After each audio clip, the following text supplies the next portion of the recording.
안녕하세요. 5월 3일 모닝인사이트 건설업종에 대해서 말씀드릴 KB증권 리서치센터 장문준 연구원입니다. 오늘은 건설업종의 비중 확대에 대한 내용을 말씀드리도록 하겠습니다. 네, 저희는 건설업종에 대해서 투자 의견 파지티브를 유지하고 다시 대형 건설주 위주의 비중 확대가 필요한 시점이라고 말씀을 드리려고 합니다.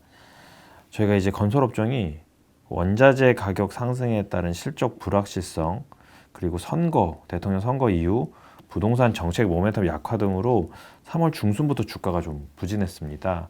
근데 1분기 저희가 이제 건설을 다시 비중 확대를 하는 게 좋겠다라고 말씀드리는 이유의 첫 번째는 그동안 실적이 좀 불확실성이 있었는데 1분기 어닝 시즌을 지나면서 이게 조금씩 해소되기 시작할 것으로 보인다라는 부분이고요. 두 번째는 대통령 인수위원회 기간 동안 정책이 너무 불분명한 거 아니냐라고 했던 부분들은 5월 10일 대통령 취임식 전후로부터 해서 좀 집중적인 정책 전개가 나타날 가능성이 높다라는 이 두 가지들을 조금 근거로 해서 주가는 조정을 받았는데 그래서 가격 매드리트가 높아진 상황에서 이런 두 가지 문제들이 점차 해소되는 양상을 보일 것이기 때문에 대형 건설주 위주의 비중 확대가 유효할 것으로 보고 있습니다. GS건설, 현대건설을 최선호주, 대우건설을 차선호주로 말씀드리도록 하겠습니다.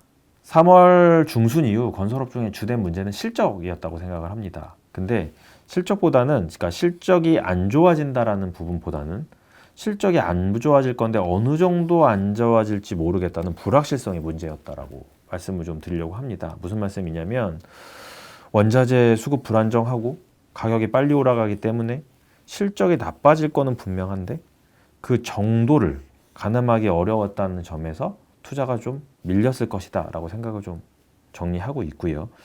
다행스러운 부분들은 1분기 실적 시즌을 지나면서 대부분 건설사들이 전년 대비해서 주택 부분 매출 총익률이 한 3% 정도까지 떨어지면 어느 정도 원자재 영향을 흡수할 수 있을 것 같다 이렇게 말을 하고 있습니다.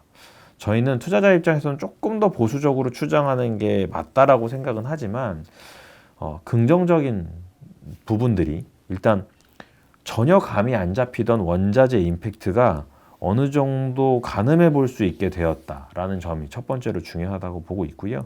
또한 대형 건설사의 경우에는 규모의 경제라는 게 있어서 안정적인 자재 수급과 가격 협상이 가능하다는 점, 그리고 마지막으로 저희가 지금 진행 중인 프로젝트는 문제가 될 수 있지만 새로 분양하는 프로젝트들은 상승한 원가를 기준으로 공사비가 책정되기 때문에 이런 부분들을 좀 복합적으로 저희가 고려해 본다고 하면 향후 추가적인 수익성 하향은 제한적일 가능성이 높다라고 판단하고 있습니다. 네, 저희는 지금 시점이 이 실적에 대한 우려를 조금 걷고 온전하게 부동산 정책 변화와 대형 건설주의 수혜 가능성에 집중하면서 투자할 시기라고 판단을 하고 있습니다. 무슨 말씀을 드리는 거냐면 아까 앞서 말씀드린 부분하고 좀 연결이 되는데요. 기본적으로 올해 건설업종의 제일 큰 문제는 원자재 가격 등에 따른 실적 하향 가능성 이 부분이었고 긍정적인 부분들은 정책 변화였습니다.